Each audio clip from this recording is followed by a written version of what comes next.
Hi, I'm Stephen Hand from Archery Supplies, and today I'm going to talk about don't touch your bow. So, I obviously own an archery shop. I've been shooting compound and recurve for a number of years, over 40 years. The biggest thing I get with customers walking into my shop is they play around with their bow. And when I say play around, they are constantly tinkering with their bows. Now, this would be okay if you're an elite archer, because you're already shooting really good and you're making minute adjustments, and you can kind of go, well, is this better than this? Is it better if I put more weight on my stabilizers than less weight on my stabilizers? And you will do this over a period of time. So for example, with the elite bow here, you can change the limbs, you can change the limb stops, you can change the whole draw cycle. You can do everything to this bow. It's amazing, right? Amazing. It's infinite amount of adjustability. You can move the cable guard in or out. So much to adjust, right? The problem I have is people who are new to the sport, and when I say new to the sport, basically I'm going to say novice archers, and that might be a bit mean, right? But basically people who are starting out. They sit there and they play with everything. And they play with everything because they want to improve their shooting.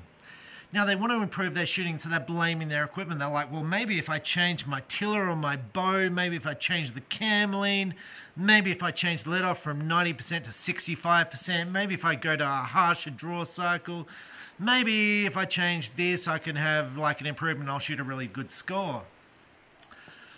Look, that's not the case. The majority of the adjustment is in you. Your body, you do this, you do that, you do the hand grip position, you change the pressure in your grip, you change where it goes on the target.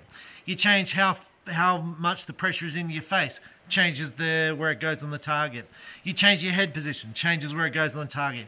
You change your stance, it changes where it goes on the target. You change your balance, it changes where it goes on the target.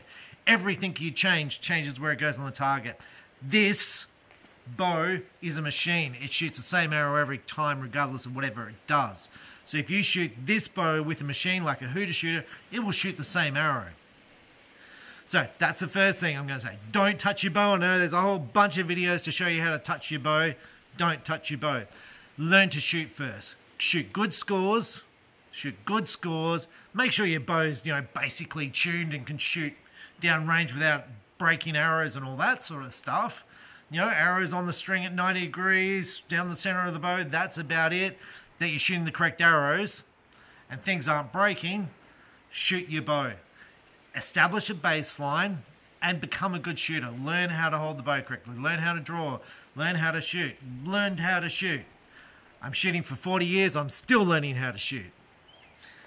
So, every day in the shop, people come in, look, I'm doing this, I'm doing that. Does it make a difference if I have got helical versus offset versus straight? Look, if you're a beginner, learn to shoot. I cannot stress it enough. It's like we're almost tearing our hair out in the shop, and I have limited hair, so that's obviously a problem. People are trying different release aids. Maybe that's the solution. You'll shoot the same score with all the release aids. I get questions every single day about arrows. Everything I say is I'll shoot about the same scores with all my arrows. Now, I am shooting more expensive arrows these days. I'm shooting Panderos CA 320s, about $300 a dozen. Yes, expensive. And I probably shoot about 2 points higher with those than my normal arrows on average, because I've shot some good scores with my cheap arrows. But I think overall I'm shooting about 2 points better with the Panderos arrows over a series of shoots. I think I'm shooting about 2 points better. Just might be in my head. But I've shot a fair bit of scores now. But I've shot some really good scores with cheaper arrows as well. And I experiment with veins. I shoot different veins on my arrows to see if I shoot higher scores. I try different things. But it's all controlled experiments. So if I'm changing my arrows, I'm not changing my bow. I'm not touching the bow. The bow's the standard. And then I'll experiment with veins, or I'll experiment with a release aid. And I will experiment for a number of weeks until I make a change. Now, on a recurve bow, same thing applies. You've got so many adjustments, and I don't make any adjustments. And you're probably going to say, well, you're a moron, Stephen, and that's okay. But literally, I don't change my brace height. I don't know what my brace height is. I go down the archery club and they're like, well, what's your brace height? I'm like, I don't know. Do I shoot high tiller or low tiller? I don't know. All I do is I shoot a bare shaft, get it to shoot basically fine, and I've done videos on that. I experiment with the plunger tension a little while I'm shooting, so I establish a baseline again. So I'll be shooting with a medium pressure on the plunger button, probably how it comes set. So it just comes set like that. And then I'll be like, well, what happens if I put one turn more in the tension? So I'll just turn it up one full turn, and I'll shoot for a couple of days with one turn. See how my points score. And then I'll turn it back 2 turns. So I'm back minus 1 turn. I'll shoot for a couple of days, and I'll see how I score.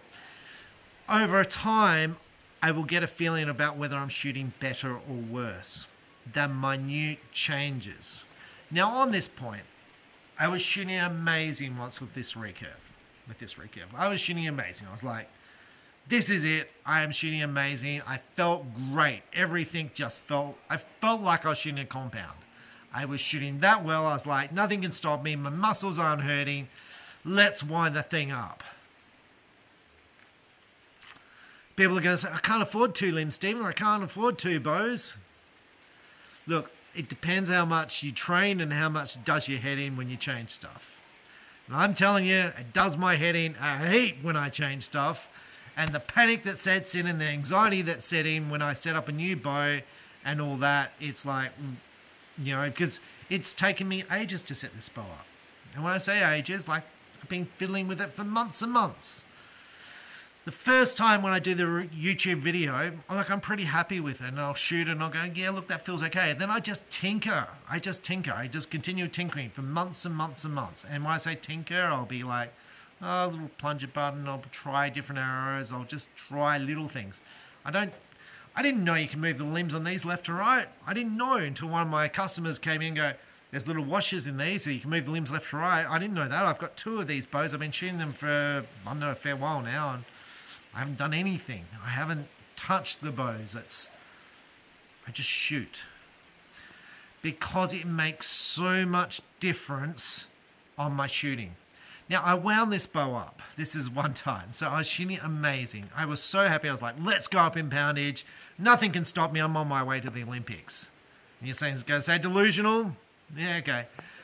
But I thought, I'm shooting so well, and I was shooting groups like this, and I'm like, got this. I wound the bow up. The arrows didn't tune. And I'm like, I don't have any arrows to shoot through it. What am I going to do? They didn't tune. What am I going to do? And I'm like, did I wind it up 2 turns on the limb bolts? And then I wind it back down. I'm like, did I get the limb bolts right? Is mine tuned now right? And literally it was like, I don't know where I'm at now.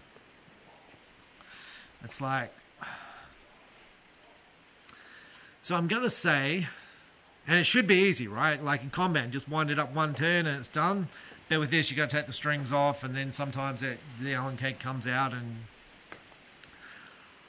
I prefer not to change anything. I set up the bow, I shoot it, I get the arrows to work with the poundage I've got. That's it. I then chuck another set of limbs in when I'm ready to upgrade, and then I get some arrows to work with that. And hopefully the old arrows will work. If the old arrows work, I'm in business, because it's like, yay, old arrows work. I don't need to change anything, clip new limbs in. When I clip the new limbs into this bow, I needed stiffer arrows. So I was like, well, okay, I've got some different arrows, so I've got to try different arrows. Now, it would have been much better to have another bow. So I brought myself another riser. So I've got a bow for training to build up my strength, and I've got a bow set up that I shoot competition with competition arrows, and I'm going to shoot the heavier bow to train to build up to, and I'm going to leave this bow the way it is. And yes, you're going to say, well, that's expensive and all that. Now, you don't need $1,000 limbs. You can do this with $120, $130 limbs. You don't need an expensive riser. You can do this with a $100, $200 riser. The equipment makes so little difference, and Physics are going to say, you're killing us. The equipment makes so little difference. The arrows make so little difference. It all gets back to the archer. Yes, you want basic tune. You want the arrow at 90 degrees and down the center of the riser, and you want those arrows clearing the rest and not ripping the arrow rest off the riser when you shoot. Absolutely. Very critical. But once you got that, it all gets back to the archer. And most archers are doing this and they're pulling through the clicker.